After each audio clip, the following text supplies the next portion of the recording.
right? This is where, you would state your objective of the lab. You don't give me the methods in the introduction. I got the methods in the next section that tells me how to do it. Okay, this is where you might state your hypotheses if you have. You can easily have a hypothesis. Sure. Okay, just quickly, again, you go back over, you got the hypothesis that explains there, what you're doing in the lab. You can kind of paraphrase that introduction right there. Right? Maybe you got some things to add to it. Okay. Again, like the idea for the introduction. Plants grown in a nutrient-deficient environment would show certain physical characteristics indicating the type of mineral they are deficient in. Being able to recognize mineral deficiencies in plants would be important to gardeners, farmers who are trying to determine, who are trying to get the optimal yield out of their crops. In this lab, lima beans or whatever, and radishes will be grown in a nutrient-deficient environment. My job is to determine which, if any, nutrient they are deficient in by observing their physical characteristics over a period of 4 or 5 weeks. Now, if you want a hypothesis in there, this is where you would put it. I believe, that I can, that you're not going to say my hypothesis is that my plant is going to be deficient in nitrogen. You have no clue what your plant is going to be deficient in. Your hypothesis, the only hypothesis you would state there is, I believe that by observing the plant over a period of time, I can determine which nutrient it is deficient in. That would be your hypothesis. Okay, then now you got your methods. We kind of stated them for you. We spelled them right out for you, but you don't do it like number 1 is this, number 2.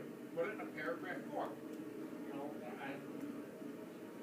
Seeds, we went through this already, but seeds were planted in vermiculite on October, whatever it was.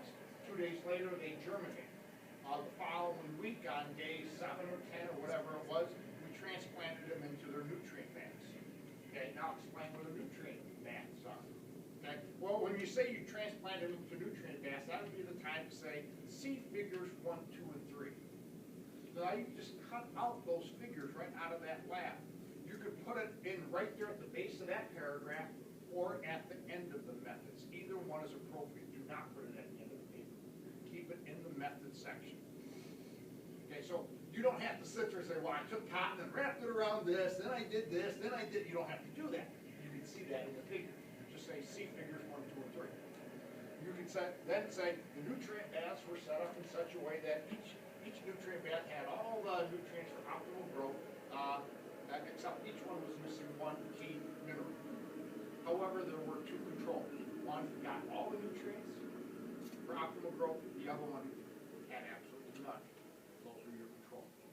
Then say, observations were made every other day for a period of the next, or every Monday, Wednesday, Friday for the next 5 weeks.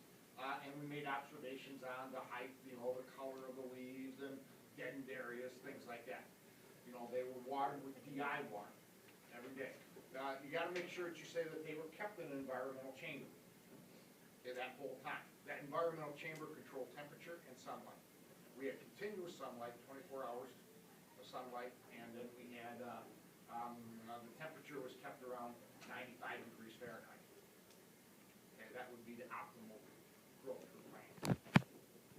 Okay, so you got that stuff in there, you're good. On the results, don't take your data tables or all that data and staple to your paper. I don't want that crap. Okay? Your results don't have to be very long and lengthy either. Okay, look at the things that you were measuring and just focus on those. Say, my plant started out as you have a radish, you'll have a different data for that. You don't want to average the height of your radish in with lima beans or whatever. Because they grow, ones grow really big and the other ones stay short. So you can say, if you have a radish, you say my radish started out at this height and at the end of the experiment ended here. Done for that.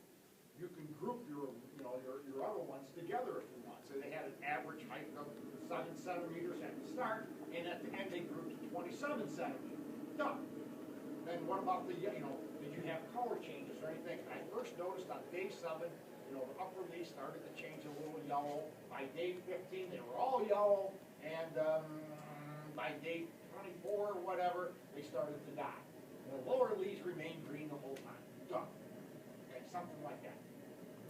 Okay, that's how you want to do your results. Then when you go to your discussion, the first line of your discussion would essentially say, I believe my plant, number 2, nutrient was the control that had absolutely no nutrients. Now explain why.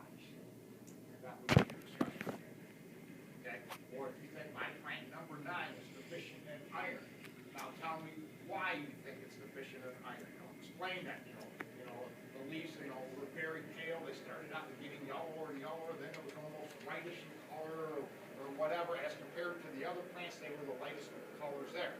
If you had it in the other class, I know which ones they. I got it written down, but you should have made that comparison if you had the other class. If you had a number 9 and they had a number 9, you should have looked at there. If you're talking about saying that your plant is stunted, making sure that that's clear. Okay, so my plant only grew to 12 centimeters. Is that stunted? As compared to what? And find out somebody in the other plant, well, how was the year? Okay, well, ours grew 47 centimeters. Okay, now we know that it was stunted. So you have a comparison to make. So show that. If one of your plants grew, 3 out of the 4 grew really good and one was just a wimp or whatever, you might want to, throw him out of your data. Okay, you could be, just because if you have 3 out of the 4 that grew marvelously and the other one just didn't look like crap, you might still call your plant the control. That it had all the key nutrients. You just had somebody was a sickly plant to begin with. No different than people. Okay, you can feed people and make them, give them all the medical whatever and nutrients or whatever. They still die by the time they're 3 or 4 or 5 or 10 or 12 or whatever. All right, they're not going to grow to the full potential.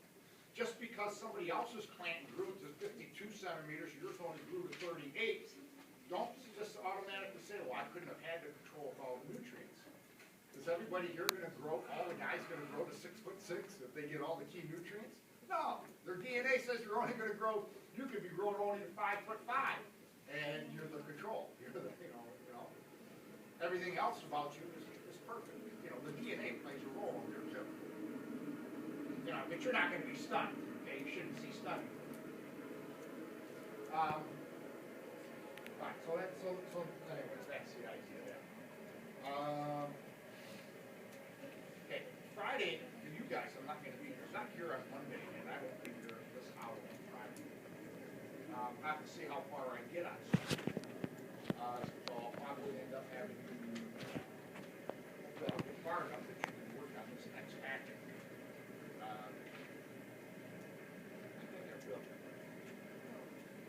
I think this next stuff is most of